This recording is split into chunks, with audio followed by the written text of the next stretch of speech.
Yeah, coach, I guess it was a big day for your program last week. Just what was your overall reaction to seeing three of your guys drafted?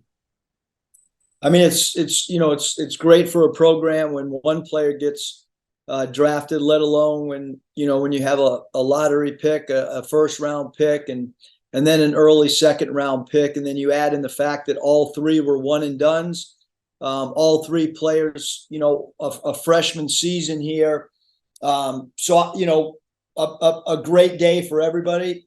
Um, Coach Smart got the opportunity to be in Dallas with the Walshes, and then obviously, my family and a bunch of support staff people were able to be in New York and Brooklyn with Nick and Anthony. So just a phenomenal day, and then really happy that Ricky Council got his two-way immediately after the draft. That showed the commitment by Philly and the excitement that the Sixers have in Ricky and close to a historic day, but certainly one that was historical in this year's draft because we had the most players selected in the draft, and for all three of those guys to be freshmen really make it special.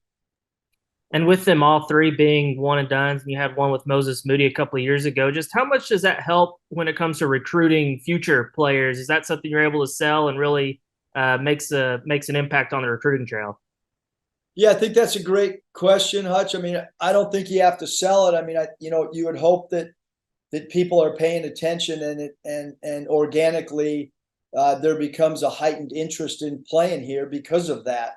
Um, so I don't think we necessarily have to sell. We've had four one and dones and two lottery picks, a first rounder, an early second rounder, and I think that we those guys got drafted because they're really talented coming into the door, and then obviously walking out as well. So happy for them, happy for their families, and certainly feel that recruits and recruits families and recruits inner circles.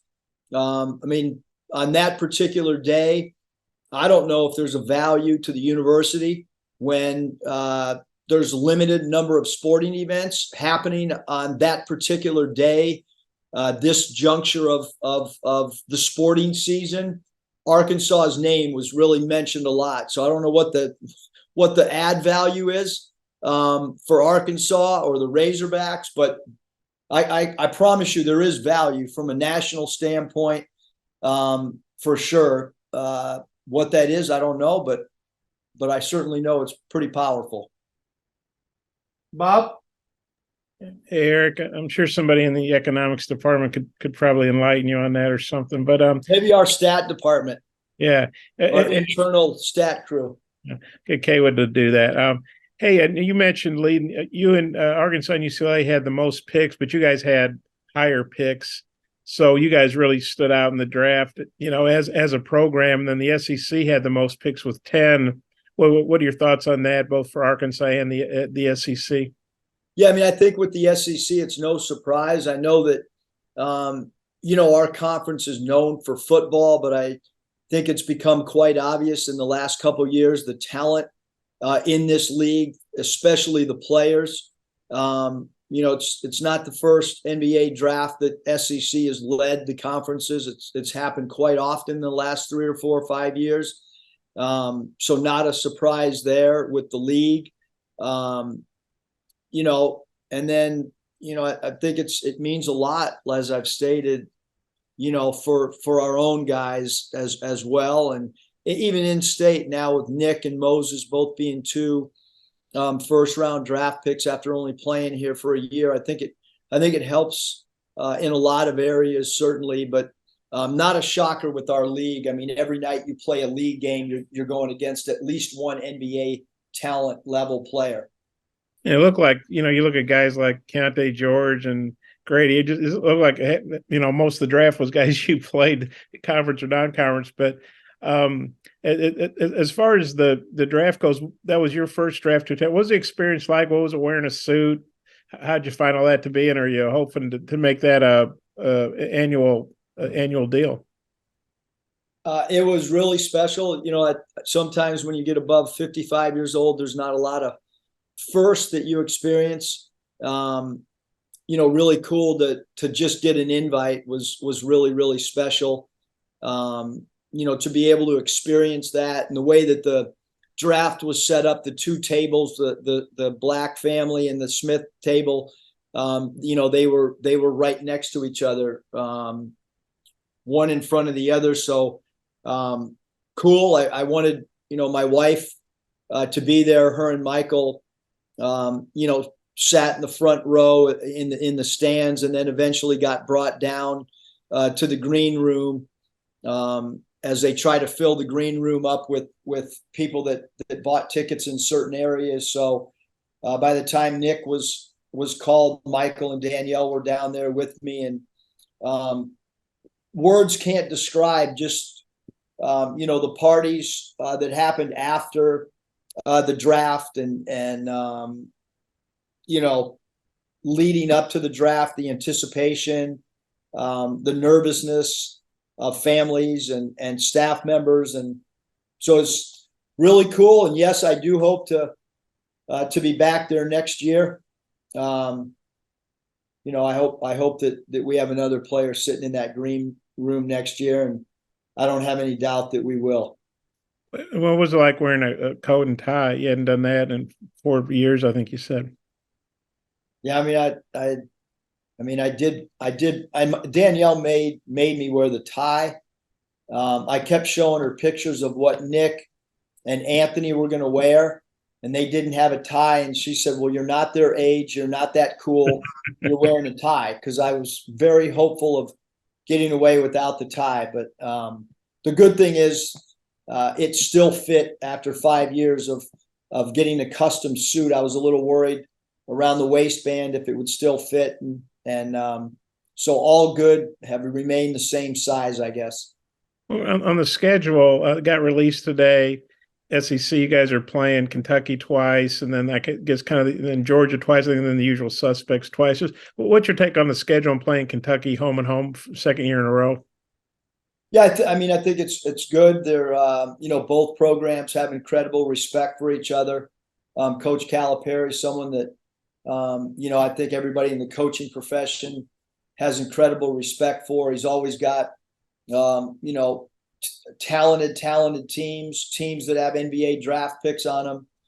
And then when you go play at Kentucky, there's a special feel to it, without a doubt. When Kentucky plays road games, it's a big game for every home crowd wherever they travel. So I think it's good that we're playing them twice. And when the schedule came out, because we got it a couple days ago, and just kind of kept it internal with our own family, and my wife's extremely excited to go to Georgia, because that's where she's from, and her sister went to school, and we have not gone there very much. But I'm not. It's different than the NBA and the G League, where it's pretty balanced. I think I've been to Alabama every year that I've been here, and I think they've only been here twice. So I know it's not a balanced schedule. So I think another first for me is getting these schedules that are they're kind of random the way they happen. Thanks. I got a couple more if time allows. Thanks. Andrew Ellis?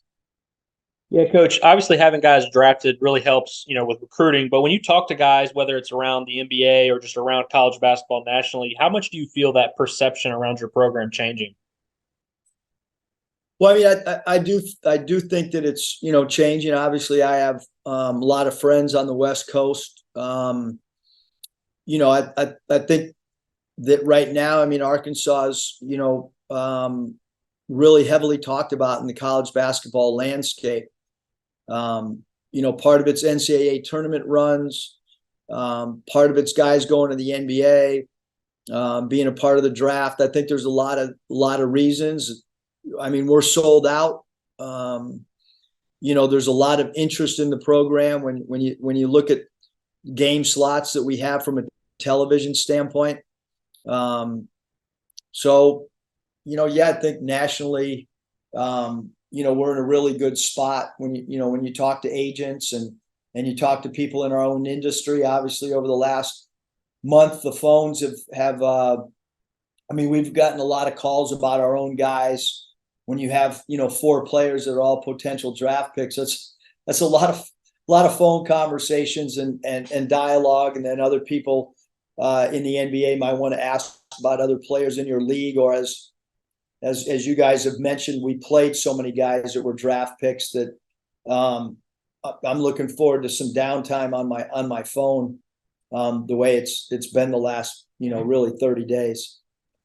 And when you look at what the 3 draft picks accomplished at Arkansas, it's not like they were putting up the gaudiest numbers or anything, but really excelled in their roles. Just moving forward, how do you think that helps sell like that buy-in factor to your incoming players of, hey, you don't need to come in and score 25 a game. You can just excel in your role and the success you can have.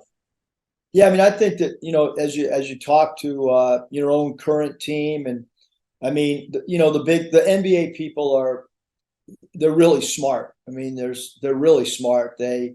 They evaluate a whole bunch of different things, and if you play the right way, if you play to win, and if you're in a winning program, and obviously anybody that plays at Arkansas is going to, I don't think anybody's worried about any of the Razorback players that go to the next level. They're not worried about, can they play in front of 20,000 people? Well, they've been doing that. The crowds that we generate when we go on the road now are much different than they were 4 years ago. We draw a lot of people when we go on the road. So, our players are used to playing in front of big crowds. They're used to playing in high pressured games like they have in the NCAA. And I think that that's a lot of the evaluation process that NBA teams are using. So it's not just about numbers. It's about a whole bunch of things factored into one decision-making process. Kent? Yeah, Coach, 2 of the critiques that we heard from different scouts and analysts revolved around the 3-point shooting of the players, and also they wanted to see them play with more spacing. Can you kind of speak on those points, and do you internalize that and have it factor into preparation for next year? Well, like I said, we had more players drafted than anybody, so I don't want to get too far away from what we've done. I'm not sure where that critique or criticism is coming from. It's not coming from any of the general managers that I talked to that selected any of our guys. I certainly feel like we have not been a great 3-point shooting team, but we have been a great loose ball getting team, and we've been a great defensive team. It's really hard to statistically put up numbers on both sides of the ball. There's very few teams in college basketball that are great defensive teams and great offensive teams. And then our offensive spacing, we had no idea that we were going to have a significant injury. In my opinion, Brazil was the best stretch forward that there was in basketball. We didn't have any spacing issues in Hawaii when we were healthy, and we still didn't have Nick there. So, any spacing issues, when you have 2 significant scorers that are out for a significant amount of time, I think it would affect anybody, just like if an NBA team loses a shooting stretch forward to a ACL injury, there's probably going to be some spacing issues, even on an NBA team. So, again, I think that the style of play is no zone defense. The style of play is playing with great pace. The style of play is running NBA quick hitting sets with low volume of continuity offense that eats up a college shot clock. So I think the NBA people are very intrigued with our style of play, and our commitment to try to mirror what NBA teams do.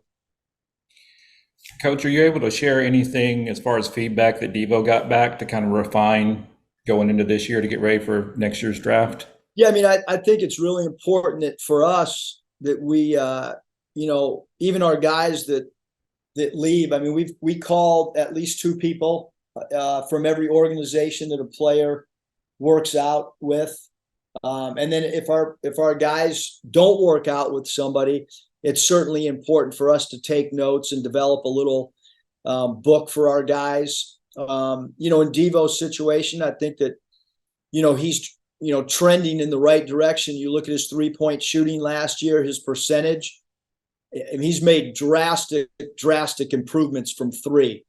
Came in as an elite dribble driver, and has now evolved into one of the best 3-point percentage shooters and volume 3-point shooters in our league. So I think there's been incredible growth with Devo in an area that is important for him at the next level. I think everybody understands that Devontae is as good a defender as there is in college basketball. Rebounds his positions, got great versatilities. He's played anywhere from the 1 to the 4 for us. So certainly I think that area of 3-point shooting, he addressed it last year, and now the key will be to have consistency and try to improve on some really, really good numbers from three that he had last year. So, Coach, in conference play, I was looking at the numbers this morning. Devo took a big jump up in conference play with 3-point shooting, while some of the other guys fell back. What was he doing differently? What allowed him to make that jump when the other guys struggled once we got to play a little bit? Age. I mean, for freshmen, in the NBA, there's, some guys hit a little bit of a wall. When you get into conference play, you're playing against longer guys, more athletic guys. The season's a little bit longer than normal. The grind's a little bit longer than normal. I think that Devo's got a veteran mentality where, he kind of paced himself in the right way, very similar to the way that we want to try to pace a team, that you're hitting your stride towards March. And, the way that he played in conference, shooting the ball, and then the way that he played in the NCAA tournament, especially against Kansas, is the way that you want to play as an individual and then also as a team.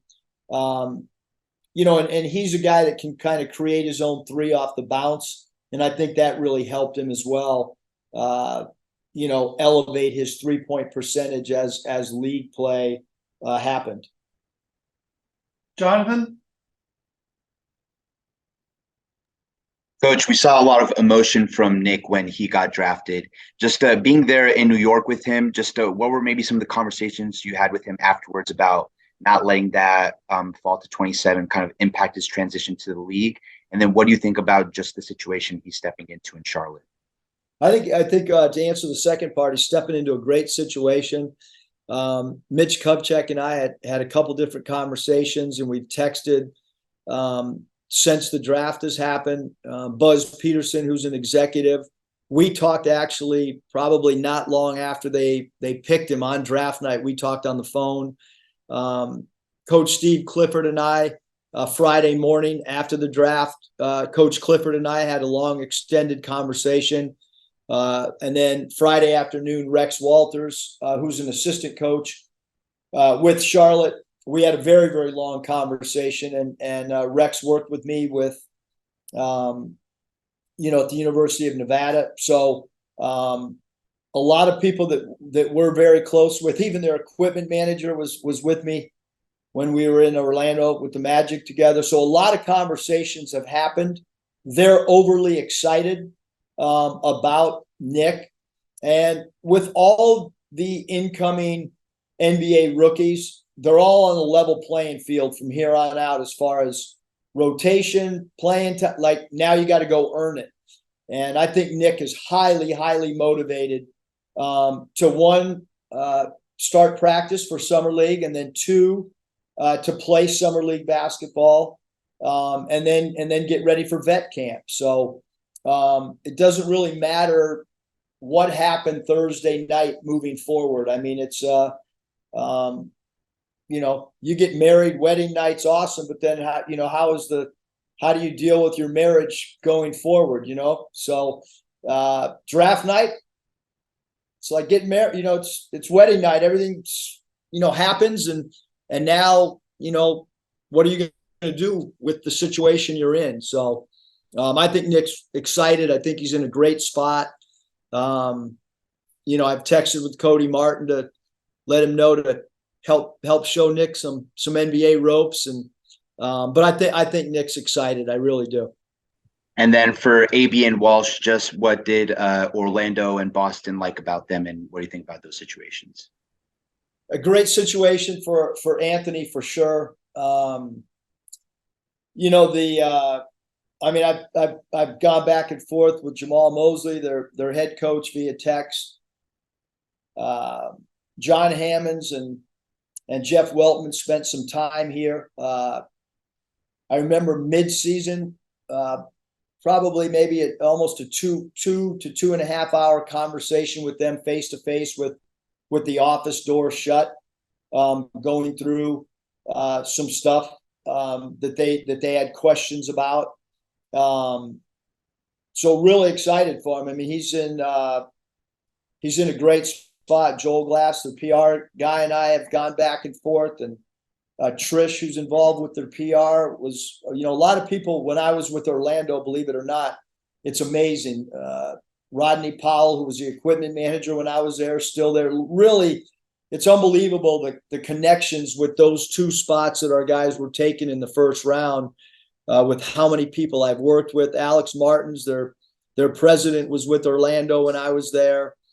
Jeff Weltman moved into my apartment in Los Angeles when I left the Clippers. He came and actually took my job when I went to the old CBA. So a lot of conversations with a lot of people in Orlando, and it's a great spot. So it's a family organization. Culture is very, very important to the Orlando Magic. He's in a great spot for sure, and I think his mom Jennifer's extremely excited after she got to meet everybody there the other day on Friday for their press day.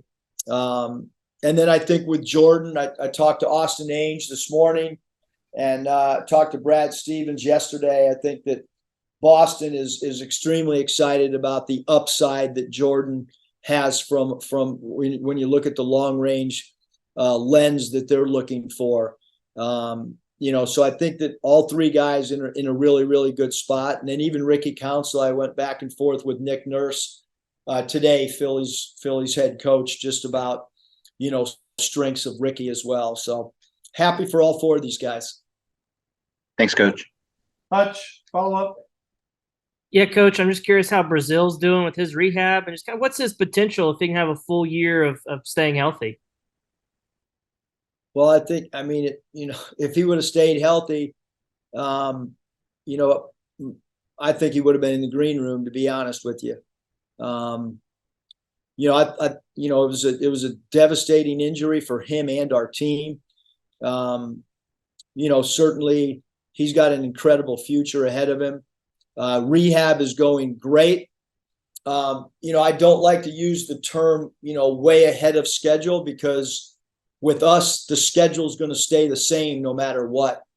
The strength, the testing, he's in a great spot, but we're not going to rush him back. We are going to get him ready to play in November, and that's all we're focused on. But I will tell you, he did run the mile with our team, and he beat some guys. He made his time the very first time he ran the mile. And I think if a head coach is telling you that he ran the mile and beat some players and made his time the first time, that's a really, really good sign. Bob. Eric, I hope you left that apartment in good shape for Jeff and got your security deposit back. I don't know if you remember that or not. I remember it good. Yeah. Okay. And then, you touching on the guys who were drafted, obviously Anthony and Nick, they're going to teams that need help. They missed playoffs by quite a bit. Whereas, Jordan and Ricky are going to playoff contenders, championship contenders. Kind of how do you see their impact being, Anthony and Nick with teams that need more help, and then maybe the other guys going to teams that are already pretty set, but maybe need some guys to fill roles for them?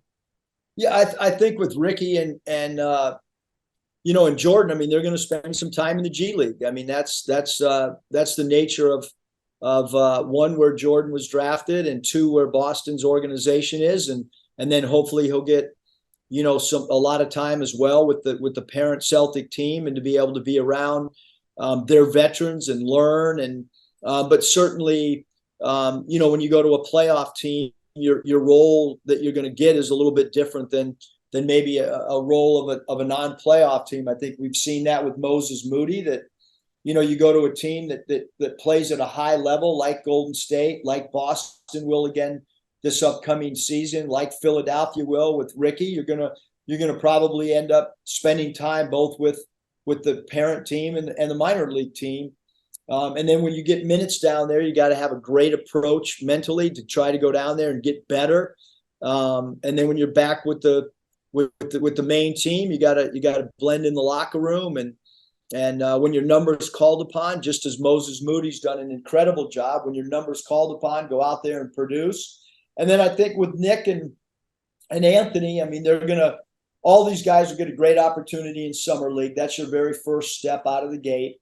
But I think that, you know, where those guys are picked, they're going to get an opportunity to play. Their teams need them to go out and produce. And I think both players will approach it with great maturity and understand that rookie year is not easy on any player, regardless of where you're drafted. And you just got to get better every day. And there's going to be a lot of learning lessons for all four guys for sure this first season. You know, the team you're practicing with right now, or doing workouts with, or whatever you want to call it. I don't know if you can comment on Walsh, you know, the transfer from Memphis. If you can, great. If you can't, if it's not official, I understand. But just wondering how are workouts going? And you've obviously got a lot of new guys, but you got a lot of older guys too. Yeah, I can tell you, conditioning wise, best team I've had in 8 years of coaching college basketball. Now, again, I mean, not that the mile time, you know, we do the mile times for a reason. It's one, to find out where we are. Conditioning, it's a mental toughness test as well. Everybody passed within the first or second run. That has not been the case in the past. We got one player that still has to pass, but he's had a slight groin hamstring thing, and we don't want to rush that. But I've never had a team do it in 2 tries, and every single guy passed. So great from a conditioning standpoint. We've added a tremendous amount of things from an offensive standpoint. We're running some of the offense that Milwaukee Bucks ran 2 years ago. Their 5-out spread offense. You know, we're a veteran team that has a very mature approach to practice and individual skill work. So have no idea how the season's going to unfold, but it's a group that's very mature and really comes in with a mindset to try to get better. So we've had great practices, we really have, and they've had great skill works as well. Can you reveal what mile time that Trevin ran? I don't have it in front of me, but like I said, I mean, I'll tweet it out at some point, Bob. I'm just waiting on one other guy. I don't have any paperwork in front of me on what he ran it in. Okay. Can you tell us who the guy is that has the groin issue that hadn't made it yet, or is that a state secret? It's not a big secret, but there's no use. I'm going to let him pass his mile, and then we'll get all those mile times out. Okay, so sounds good. Thanks. All right, Coach. Thanks. Appreciate your time. Hey, season ticket renewal deadline Friday, June 30th. Sell out, bud. Let's go.